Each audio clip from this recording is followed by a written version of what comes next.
Hello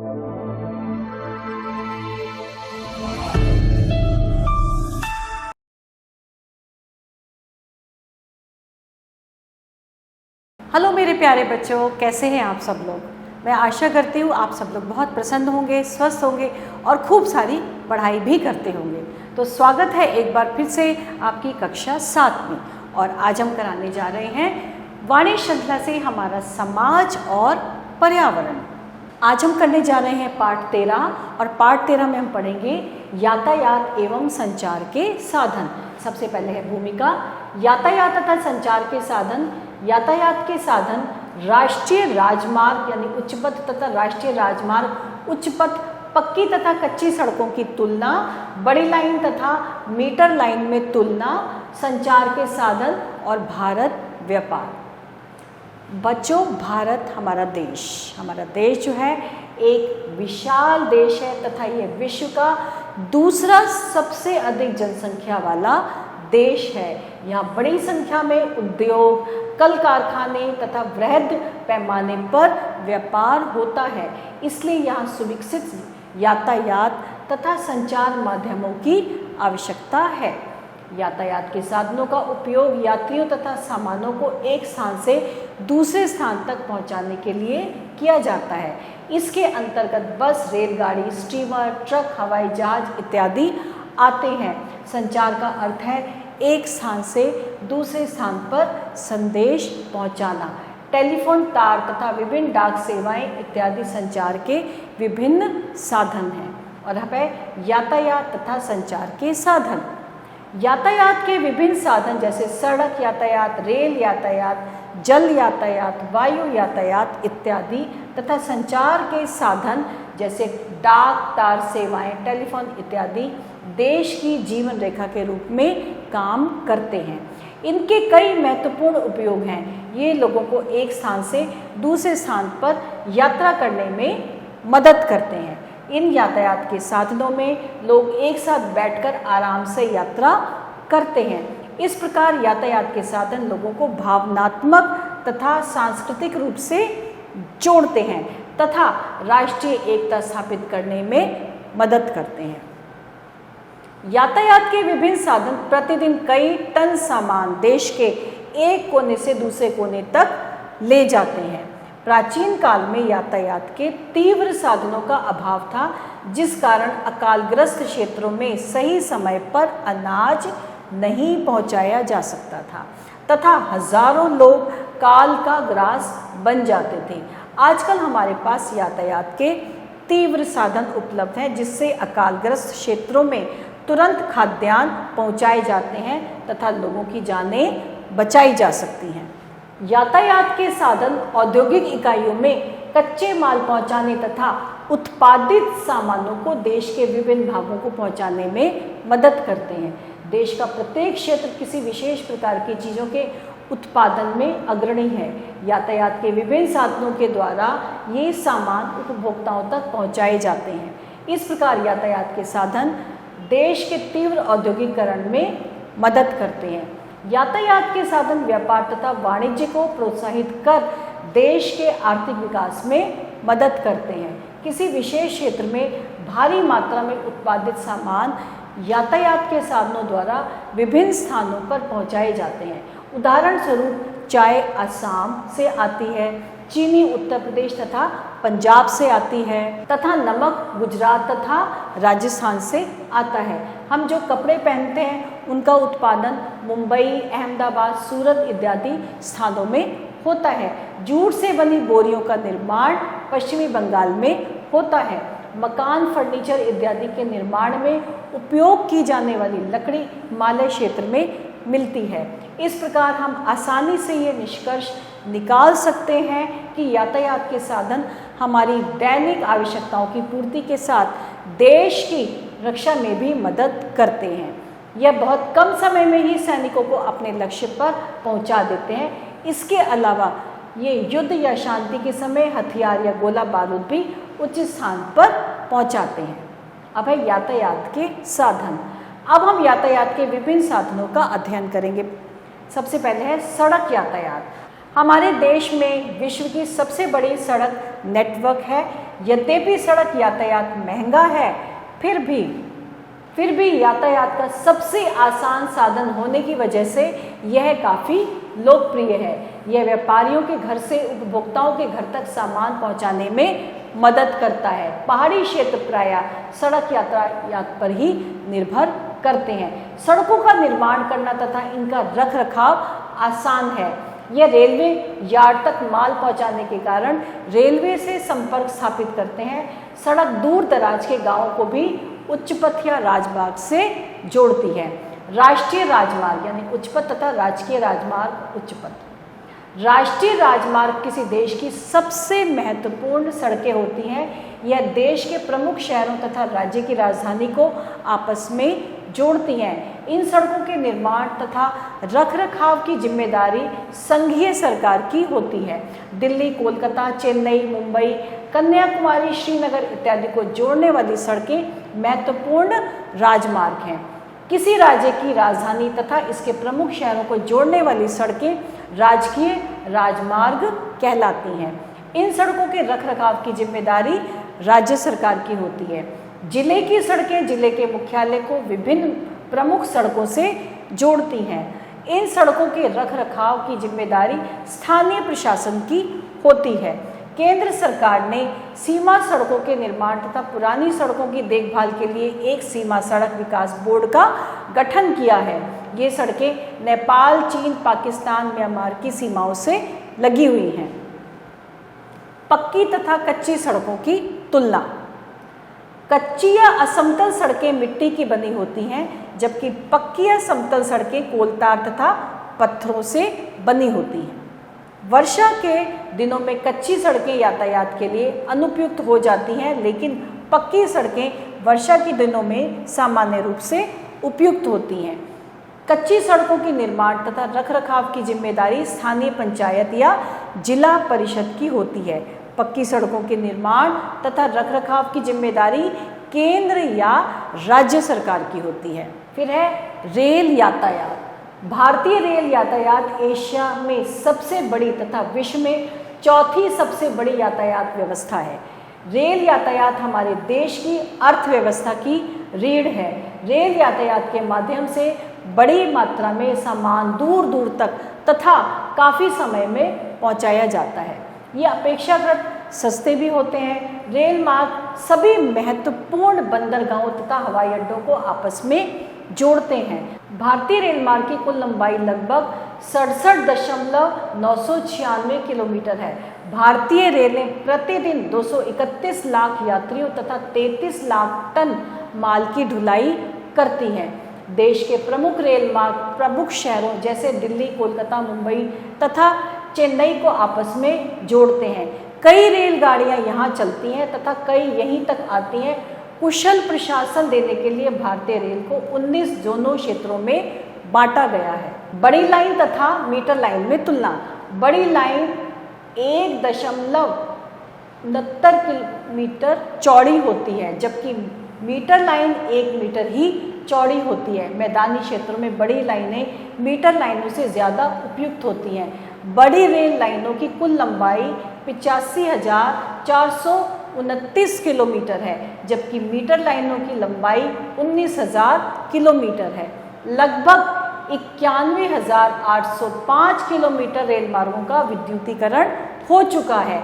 इससे कोयले तथा डीजल की बहुत बचत होती है तथा यात्रा करना और भी आसान तथा आरामदायक हो गया है। नई दिल्ली तथा मुंबई के बीच, राजधानी एक्सप्रेस दिल्ली तथा भोपाल के बीच, दिल्ली तथा चंडीगढ़ के बीच, दिल्ली तथा लखनऊ के बीच चलने वाली शताब्दी एक्सप्रेस देश की तेज चलने वाली रेलगाड़ियां हैं, जिनकी चाल 120 से 130 किलोमीटर प्रति घंटा होती है।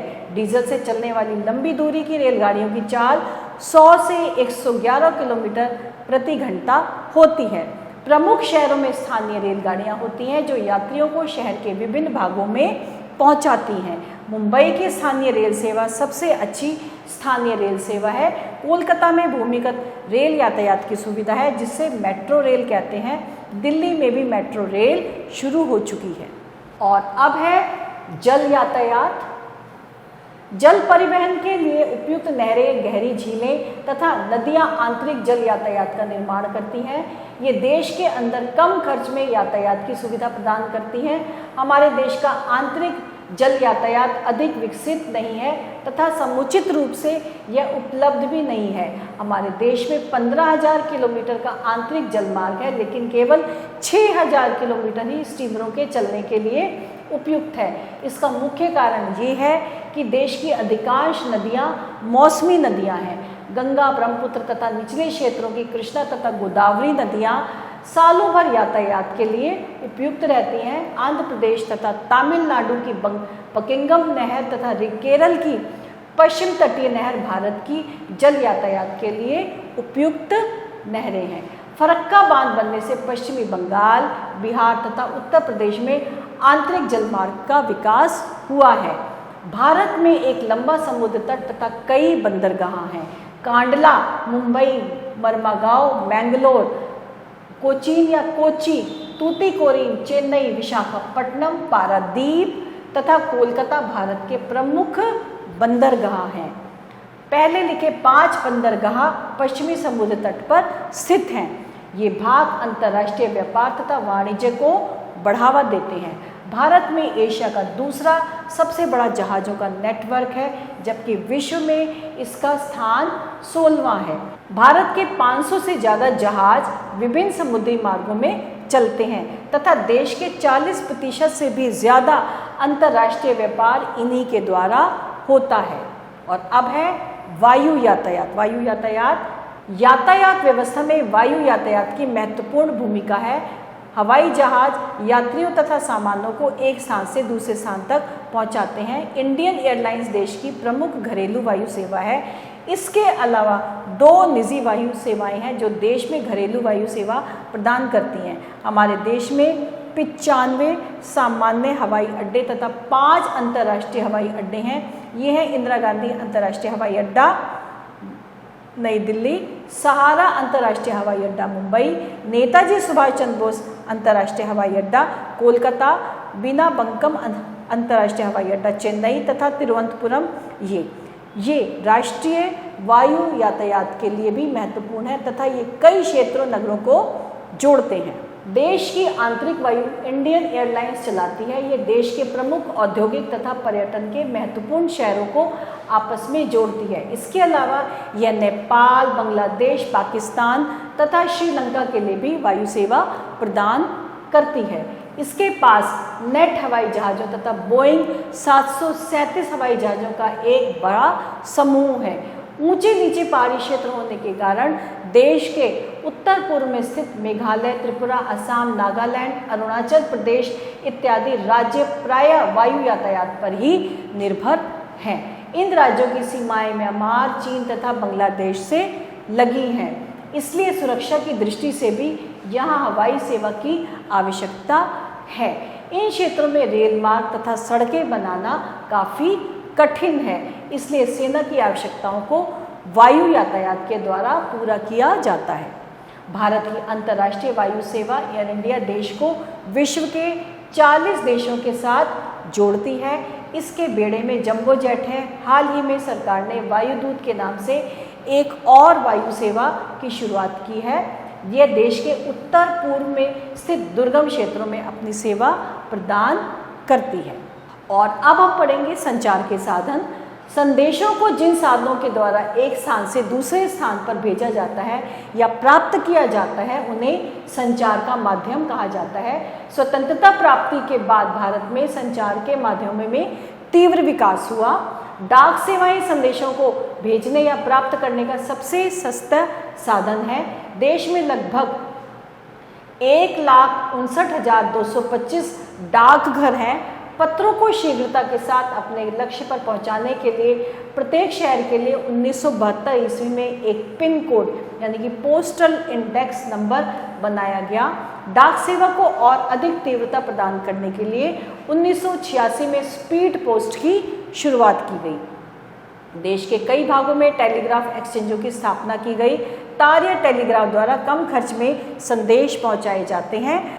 भारत में 28,000 डाकघर तथा टेलीफोन एक्सचेंज हैं। टेलीफोन के द्वारा हम किसी दूर स्थान में रहने वाले व्यक्ति से बात कर सकते हैं। हमारे देश में मार्च 1998 तक 23,300 टेलीफोन एक्सचेंज थे, जिनसे 180 लाख टेलीफोन काम कर रहे थे। देश के विभिन्न शहरों को टेलीफोन लाइनों द्वारा सीधे तौर पर जोड़ दिया गया है, जिसे एसटीडी कहते हैं। विदेशों में स्थित लोगों से बात करने की सुविधा हमें आईएसडी से मिलती है। आजकल संचार के लिए मोबाइल फोन, पेजर तथा फैक्स मशीनों की भी काफ़ी प्रयोग हो रहे हैं। सन 1999 से भारत में निजी कंपनियां भी टेलीफोन सेवा प्रदान करने में लगी हुई हैं। कंप्यूटर ने तो संचार के क्षेत्र में क्रांति ला दी है। कंप्यूटर के द्वारा हम अपने संदेश भेज या प्राप्त कर सकने के साथ साथ किसी व्यक्ति से बात भी कर सकते हैं। कंप्यूटर पर इस प्रकार की सेवा हमें इंटरनेट के द्वारा प्राप्त होती है। जनसंचार के क्षेत्र में मीडिया, टेलीफोन, प्रेस, फिल्म इत्यादि बड़ी भूमिका निभाते हैं। इनसे हमें समाचार तथा संदेश तो प्राप्त होते हैं, साथ साथ हम ये हमारा मनोरंजन भी करते हैं। रेडियो जनसंचार का सबसे सस्ता तथा प्रभावकारी साधन है। इसके द्वारा हमें समाचार तथा समसामयिक घटनाओं की जानकारी होती है। सन 1997-98 तक हमारे देश में 195 रेडियो स्टेशन थे, जो देश की 95% जनसंख्या को अपनी सेवा प्रदान कर रहे थे। भारत में आज 5.5 करोड़ रेडियो सेट हैं। टेलीविज़न जनसंचार, शिक्षा तथा मनोरंजन का सबसे प्रभावकारी साधन है। 15 सितंबर 1959 ईस्वी को दिल्ली में भारत का सबसे पहला दूरदर्शन केंद्र स्थापित हुआ था। आज हमारे देश में दूरदर्शन के साथ कई स्थानीय तथा अंतर्राष्ट्रीय चैनल काम कर रहे हैं। ये अंतर्राष्ट्रीय स्तर की प्रसारण सेवा प्रदान करते हैं। प्रेस भी जनसंचार का एक महत्वपूर्ण साधन है। यह राष्ट्रीय तथा अंतर्राष्ट्रीय घटनाक्रमों की विस्तृत जानकारी देने के कारण सबसे लोकप्रिय साधन है। इसे राष्ट्र का चौथा स्तंभ भी कहा जाता है। सिनेमा या फिल्म भी जनसंचार का एक महत्वपूर्ण साधन है। यह मनोरंजन के रूप में हमें सामाजिक संदेश देता है। भारत फिल्मों के उत्पादन में विश्व में अग्रणी देश है, जिससे हमें इसकी लोकप्रियता का प्रभाव पता चलता है। संचार के ये सभी साधन देश में राजनीतिक, आर्थिक तथा सांस्कृतिक एकता स्थापित करने में मदद करते हैं। अब है भारत व्यापार। विश्व के विभिन्न देशों के बीच सामानों तथा सेवाओं के आदान प्रदान को व्यापार कहते हैं। हम किसी से सामान खरीदते हैं तथा फिर किसी से अन्य को बेच देते हैं। देश के अंदर सामानों की खरीद बिक्री को घरेलू व्यापार कहते हैं, जबकि विभिन्न देशों के साथ सामानों की खरीद बिक्री अथवा सेवा प्रदान करने की अंतर्राष्ट्रीय व्यापार कहा जाता है। किसी दूसरे देश से सामान खरीदने को आयात कहते हैं, जबकि किसी दूसरे देश को सामान बेचने को निर्यात कहते हैं। यातायात तथा संचार के साधनों ने लोगों को एक दूसरे के करीब ला दिया है। इससे आर्थिक विकास तथा राष्ट्रीय व्यापार में वृद्धि हुई है। जब हमारे देश में खपत से अधिक सामान उत्पादित होता है, तब हम अतिरिक्त सामानों को दूसरे देशों के में बेच देते हैं, जिससे अंतर्राष्ट्रीय व्यापार को बहुत बढ़ावा मिलता है। भारत कई देशों से विभिन्न प्रकार के सामानों का आयात तथा निर्यात करता है। भारत जूट के उत्पाद, सूती वस्त्र, ऊन, धागे, लोहा, खल्ली, चमड़े, यांत्रिक वस्तुएं, रसायन, लोहा तथा इस्पात, तंबाकू, कॉफ़ी, अबरक, चीनी, मैग्नीज, जूते, चप्पल, वनस्पति तेल, रेशमी वस्त्र, मोती इत्यादि का निर्यात रूस, अमेरिका, जापान, न्यूजीलैंड, पश्चिमी Germany, Britain, France, Sri Lanka, Bangladesh, Malaysia, Singapore, Hong Kong, Australia, Saudi Arab, Kuwait आदि देशों को करता है। भारत रूस, America, Britain, Germany, Iraq, Saudi Arab, France, Canada, Belgium, Italy, Australia तथा सिंगापुर से अनाज, कच्ची ऊन, कपास, जूट, कच्चा तेल, उर्वरक, रासायनिक तत्व तथा यौगिक, चिकित्सकीय उपकरण, कागज, लोहा तथा इस्पात, मशीन, यातायात के उपकरण इत्यादि चीज़ों का आयात करता है। तो बच्चों, ये था हमारा आज का महत्वपूर्ण पाठ जिसे हमने बहुत ध्यान से सुना और पढ़ा, और अब इसकी कुछ याद रखने योग्य बातें। तो चलिए पाठ की कुछ याद रखने योग्य बातें हैं जिन्हें हम एक बार पढ़ते हैं। धीरे धीरे सभ्यता के विकास के साथ साथ यातायात तथा संचार के आधुनिक साधनों का विकास हुआ। सड़क तथा रेल भूमि यातायात के महत्वपूर्ण साधन हैं। जल यातायात सबसे सस्ता यातायात का साधन है। नाव, स्टीमर और जहाज आजकल इंजन द्वारा चलाए जाते हैं जिसमें डीजल का प्रयोग होता है। वायु यातायात परिवहन का सबसे महंगा और तेज साधन है। रेडियो, टेलीफोन, अखबार और सिनेमा जनसंचार के माध्यम है। तो इसके साथ हमारा आज का पाठ समाप्त होता है। आशा इस पाठ को आप फिर से एक बार ध्यान से पढ़ेंगे और इसका अभ्यास कार्य आप स्वयं करेंगे। और इसके साथ ही हमारे पाठ समाप्त होता है। आभार।